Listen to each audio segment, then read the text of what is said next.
They do. So Simon and Steve, if you're listening, get to work, man. Get going. Let's Let's go. get some more music. Come on, you guys put out 10 albums pretty quickly. Let's get a crack-a-lackin'. You can make that. You can make that. I'm going to give you this. I'm going to give you a softball right on the plate. You can make that your next album name, Crack-a-lackin'. Yes. I don't even have to get credit for that. It's showtime, folks.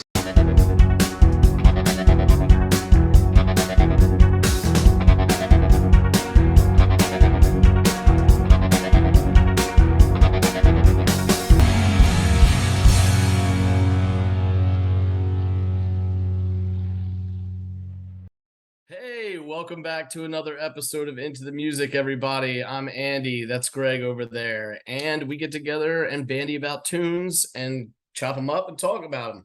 So, Greg, it is your turn to bestow upon me a song of your choosing, sir. What have you got in store for us? Yeah, but I'm not there. I'm there. You pointed the wrong way. Yeah. No. No, the other thing. Yeah, there you go. we're both pointing in the same direction right now. No, but you're Okay. pointing at me. Okay. Now where am I looking? You're looking away from me. Just keeping you on your toes, man. It's all See, I'm looking at you now. See, I'm actually not looking. Yeah, anyway. Well, the door's shut. Come on back. Come on back. This is a really good song. I promise. It's Ocean Color Scene. It's that Brit band from like the 90s. I've reacted to a few of the songs already. I am really, really liking, loving this band. And so this one song just really knocked me over. And I'm like, well, I can't give it to John because John, I think, knows this band. So I give it to you. And Okay. and I think I don't know. I don't know what I think, right? For me to say what I think, that means I'm raising the bar or giving too much context. It's just that you probably have heard some of their music on this channel already, right? Yeah. Yeah. All But right. I don't know about this one. I would assume not. But what's the name of this track? It's like the second reaction where I'm not giving the song name. You know what? Go figure that out. Let's You see. want me to beg for it, don't you? That's what it is. You hold all the power, Greg. All right. Let's see what kind of begging do you got? No, okay. Oh, Collector. Oh, Collector. Okay, cool. Yeah. I will. I'll scurry off and give it a listen. Scurry back and let you know what I think. All right, scurry off, sir. A lot of scurrying. Yeah. Oh, collector, I'm so sorry. You had the notion I was rolling in the money. No, I'm sorry, but I'll pay you. No worries. Let's sing softly. Let's sing softly. Oh, so softly. Not so heavy. I've been heavy with my fortune, like a crystal and a hammer. Oh, that bass work is so great. Awesome start. I love the loose kind of thudding drums, ominous. You don't know what's coming next, and that's for a reason because boom, they hit you with that progression, loud, fast, and with a lot of rapidity. And I just loved that. And now this high bass work, kind of carrying this melody, is it's just good stuff. I'm so sorry, a collector. I'm away now, in a hurry. Let's sing softly. Let's sing softly. Oh, so softly. Not so heavy.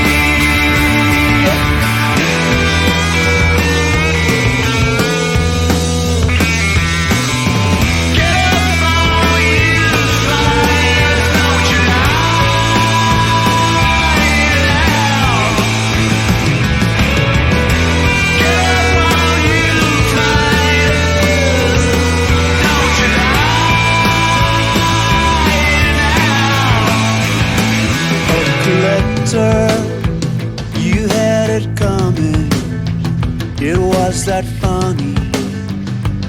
We were rolling a collector. We're so sorry, and we'll pay you. No worries. Let's sing softly. Let's sing softly. Oh, so softly. Not so heavy. Let's sing softly. Let's sing softly. Oh, so softly.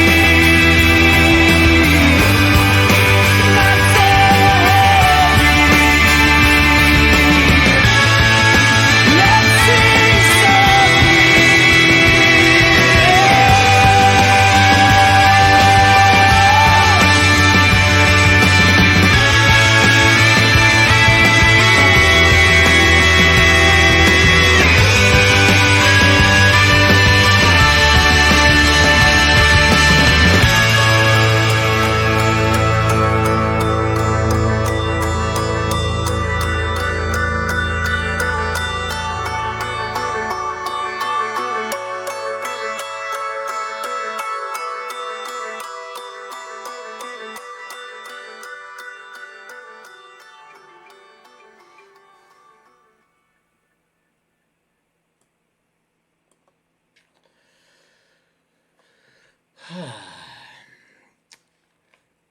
I really liked that song, but I could have loved that song if they did more with that latter portion where they were just riding it out, like some drum stuff, like just maybe some accentuated notes that ring out before they go back into the riff. I don't know, but it needed something. It just felt like it felt like it kept doing the same but getting louder, as opposed to doing things a little bit different to add a little flair or nuance, or disparity between the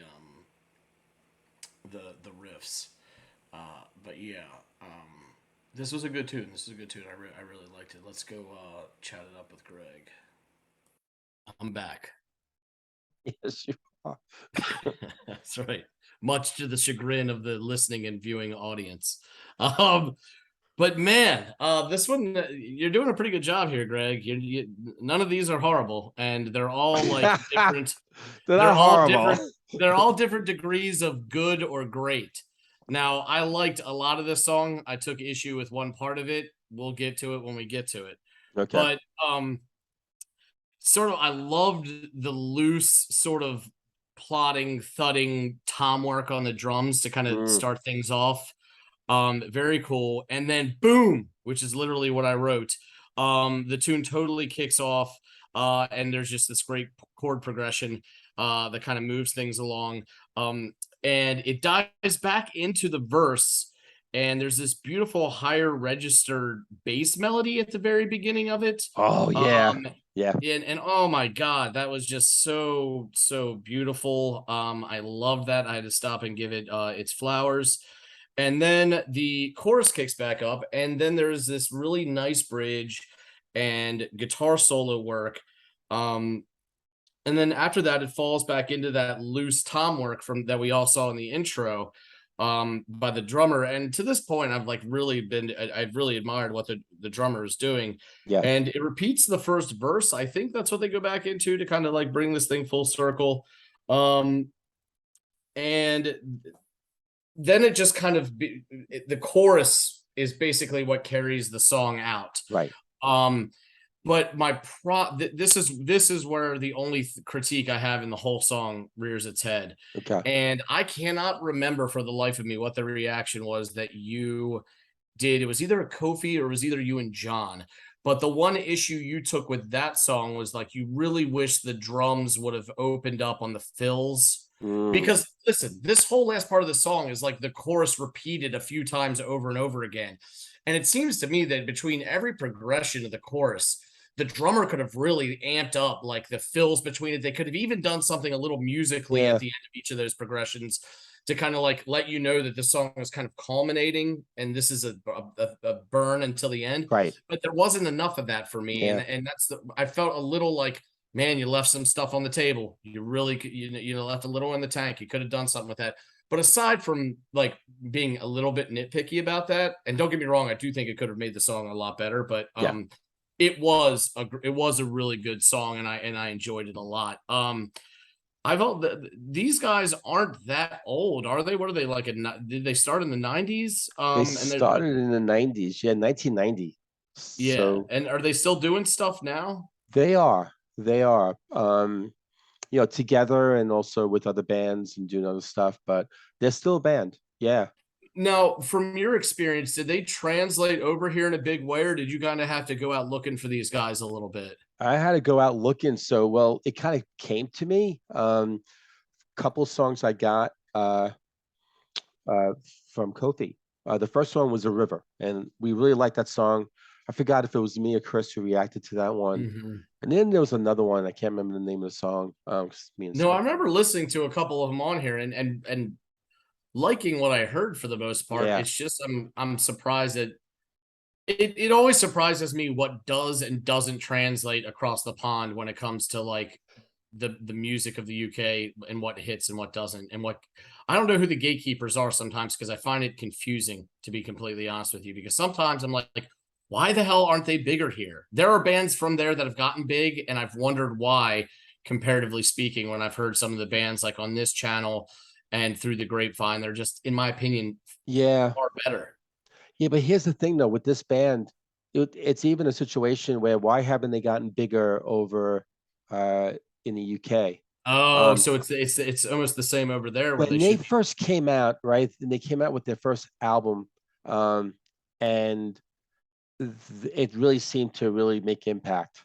And then it kind of like critics really got on their ass. They started calling them like dad rock, and that they brought, I don't know, that they just had this sort of aura about them or something like that was pissing critics off, whatever, and they felt like they weren't really connecting or, to the young masses out there, and I just think there was a sophisticated type of sound that they were coming out with, Mhm. and it was not just for the kids, it wasn't just for the young, I mean, I guess at that time, you have all charlatans and Oasis and Stone Roses already were out, and it's Mhm. like, why are you not going for the younger audience, whatever, because their first album was like a very blues rock kind of sound, Mhm. and it was different than the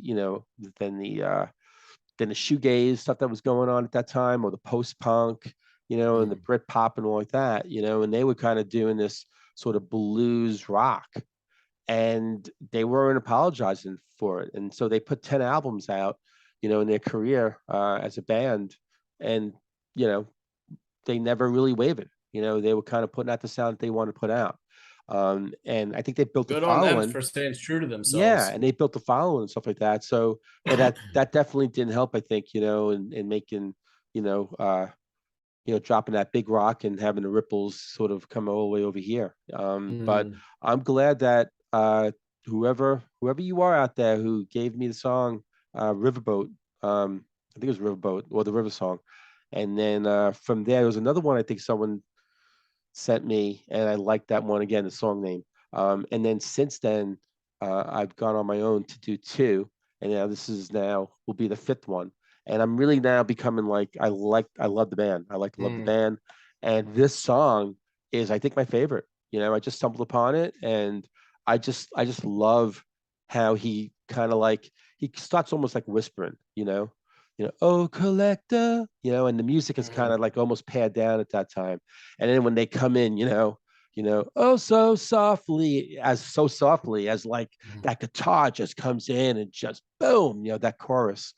I just love that contrast. I just love that. It's space too. They always space it out in the song. They don't have a lot of going on. And at the end, when they probably could have ramped it up with more drums. I actually thought initially it'd be great if I think his name is Steve Craddock. He's the guitarist for the band, and I love him. He actually plays for Paul Weller when Paul Weller is doing his solo stuff from the Jam, and he'll go on tour with him, and I think he even recorded with him and stuff like that. He's one of the That's guitarists cool. that he uses. Yeah, I love his guitar work. I thought initially, like, he could have done like some crazy stuff at the end with the guitar, just what I love at the end too is if, and you only listen to it once, so I don't know if you picked up, but when they do the chorus, oh so softly, and when it kind of changes, there's no backing vocals. It's just him singing oh so softly and like that. It's at the end when he's doing the chorus, like you said, the chorus takes it out. That's when you have these backing vocals. He's oh so softly, and then you hear ooh, ooh, I love that. I love that they put that in. So in a way, that was them kind of fleshing it out, ramping it up, kind of bringing it all in.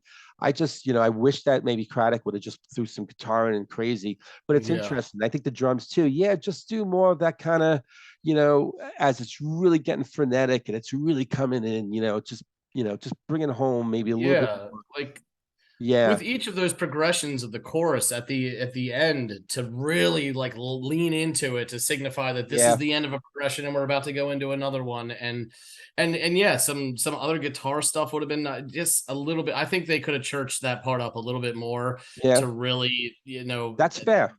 But again, the songs was I liked it. It was a good song. Oh, that's great. Yeah. But that's like the one critique I would give it. Everything else sounded just to be clear too, that's why I brought up the vocals in at the end, because even though I'm like, yeah, I could have used this and that, to me, that satisfies me. I'm like, yeah, I love those vocals that just soar every time he sings, that chorus, his chorus line, and then just that and it just backs that up. I love that. And then I like that little thing at the end too. After it's all kind of done, you hear that little, like almost like a little tinging, a little like maybe on the triangle, something like that. There's something going on, and it lingers, and you hear something like in the, echoing in the distance. I kind of like that the too. ending does have. Like I thought that was nice. Yeah, ethereal sound to it. Yeah, I think it right when it was ending, my dog barked, so everyone got to hear my my security system. But did he go on camera? Was he on camera? Oh yeah, it was on camera. Yeah. No, he's on camera in another one though. He popped his head up and then pops his head down. So, but he didn't make a peep in that one. But no, I was hearing that sort of twinkling, ethereal, twilight kind of sound as it was fading away, which was really, really nice. But I think at that point, I still had a little bit of the most minor bitter taste in my mouth about the chorus not having a little bit more to it. So, but no, this was a good song, man. I really appreciate the suggestion. Cool. Let me just go over. So what part of are these Mancunians? Are they from Manchester or where are they from? Yeah. Okay. So they are. You've probably covered this before, but so they formed in Solihull. I don't know how you pronounce that. Solihull, English rock band, 1989. They've had 5 top 10 albums, including number 1 in 1997. They have also achieved 17 top 40 singles and 6 top 10 singles to date. So despite the critics, they really had some career. And and the discography, I believe. So their first album was Ocean Color Scene, 1992. I think it was the album, the second one, 1996, Mosley Shoals. And I think that's where the River Song comes from, and a couple others that I really like a lot. That has that real blues rock kind of sound. So yeah, they put out 10. I think the last one was 2013. So they haven't put anything out anytime in the last few years. So they are due. So Simon and Steve, if you're listening, get to work, man. Get going. Let's go. Let's get some more music. Come on, you guys put out 10 albums pretty quickly. Let's get a crack-a-lackin'. You can make that. You can make that. I'm going to give you this. I'm going to give you a softball right on the plate. You can make that your next album name, Crack-a-lackin'. I don't even have to get credit for that. Yeah. Greg does it. He's but a humble man. Just give him the music. That's all he really wants. Hey, I'm glad you liked the song, and No, I'm I glad you shared appreciate your fair comments and your constructive stuff. So it's always good, to hear that. And with that said, you take care. See, I'm pointing in the right direction, even though my finger in real time, it's actually going away from you, but it's actually going towards you on the screen. Just there you go, there you go. Yeah, you got it. I know what Yeah, I'm doing. the I'm doors just are testing shutting you now. every once in a They're like, while. we're out of fucking here. All right, that's it. No more of this crap. Well, if anyone who's still there, hit the like button. That'd be nice. Subscribe with us. That'd be pretty cool. And we'll see all of you in the next episode of Into the Music.